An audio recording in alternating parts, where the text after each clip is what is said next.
आणि कोल्हापूरमध्ये गेलं ना की तिथं तांबडा पांढरा पांढरा तांबडा रस्सा, तांबडा पांढरा रस्सा त्यांचे पण ना मसाल्याचे पॅकेट मी आणले होते. आम्ही कोल्हापूरला गेलो होतो ना, तर राहिलो होतो ना, तर मग ते त्या मसाल्याचं आणलं होतं.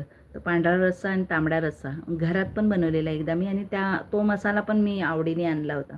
मग पांढऱ्या मसाल्यामध्ये ते वेगळा मसाला आहे त्यांचा, तो तांबडा पांढरा बनवताना त्यांचं एकदम मस्त मस्त मिसळ पण अशी मस्त असते कोल्हापूरला. मुंबईलाही छान असते, आमच्या नाशिकमध्ये पण बघा किती मिसळ आहे. तर नाशिकमध्ये पण आंब्याचा पाडा मिसळ, द्राक्षाच्या मळ्यात मिसळ, साधना मिसळ, पाटीलवाडा मिसळ, अशा भरपूर मिसळ आहेत आमच्या इथे पण. तर लांबून लांबून लोक येतात खाण्यासाठी. आम्ही पण इथून इथं जातो.